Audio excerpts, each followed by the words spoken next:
welcome back. Hope you're having a good day. This is my Chinese Sweet Plum. Actually looks kind of naked and scraggly here. And I was going to go ahead and prune it just out in the yard since it does look kind of straggly. And then I noticed that it actually has a couple of plums on it, I guess. And then first thing I saw this one back here. I'm going to try to get a close up here in a minute. I saw this one back here. And then I saw this one here. And then this one here. Sometimes it is very hard for me to tell just how close up I need to get for you guys to be able to see them. But let's see what we can do. There's that one there. That's actually the first one that I saw. And then almost directly below it, happened to notice that guy there. And then really, I didn't even notice it until I came in, that there's actually a purple one hanging there. I'm going to assume perhaps that one's the ripe one and the other two aren't ripe. My first year having it, so I don't really know. But anyhow, I figured since I brought it in to show off the fruits, I'd go ahead and put it on camera too, just while I got it in here. Kind of disappointing that I must have missed the flowers that made those fruit. This was caught out in the hurricane, of course, just like every other one of my plants. And this is one of the trees that, they say to resist pruning in fall and then, or, late summer. And then going into fall, that's when you get the flowers. And you kind of get the fruits in the early spring. But evidently, it had at least 3 flowers here and I missed them. Really does get some crazy growth, almost like a Chinese elm. I had one Chinese elm before I ever had YouTube channel. I don't know, it always had all kinds of crazy growth on it like this, and I was kind of clip and growing it. I never even put any wire on it.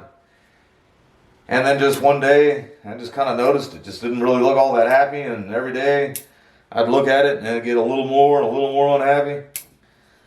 And next thing I knew, it was dead.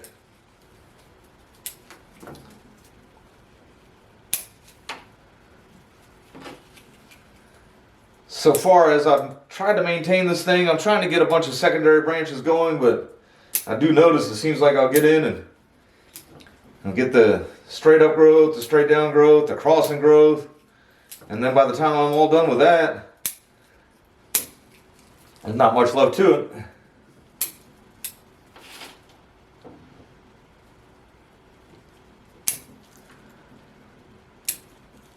But I'm not in any hurry. I think it's going to take a little while to kind of grow out the obvious S-curve that I'm going to go ahead and guess what made this the last one available at the nursery when I bought it. When I saw it was the last one available, I thought maybe it was something somewhat rare. Wasn't really thinking about some of the early literature I've seen about bonsai and seeing the sweet plum in all of it. And then the next time I went to the nursery, they had more stock, and I just assumed that this was the ugly duckling left behind that nobody wanted to buy.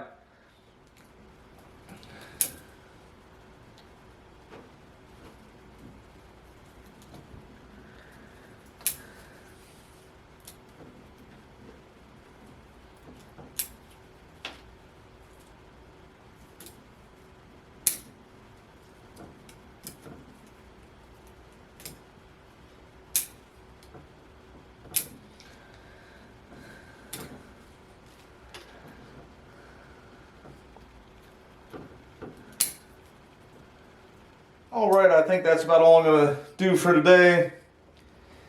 I said, other than noticing the fruits on there, it really is just kind of struggling into spring, but after the way it got beaten up in the hurricane, I'm very, very, very grateful that it's even alive.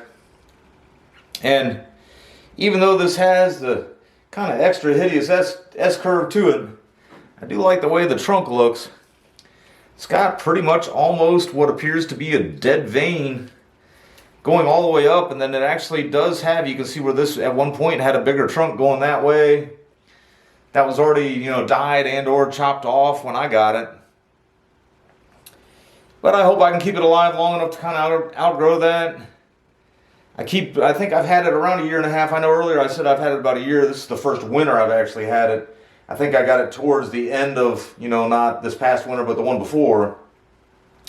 It's really light, and I'm always tempted to repot it and get it to some better substrate because it is the potting soil that Whitegers keeps their pre-bonsai in. But it does drain fine, and when I pull it up and look at it, I don't want to pull it up now because I didn't fertilize it all that long ago, and fertilizer balls will drop everywhere. But when I pull it up and look at it, the roots are not even to the bottom of the pot yet. It's still just potting soil right at the bottom. So I'm going to go ahead and let it continue to grow in this for a bit. If we can have a hurricane-free late summer and I can get some see some flowers on it again,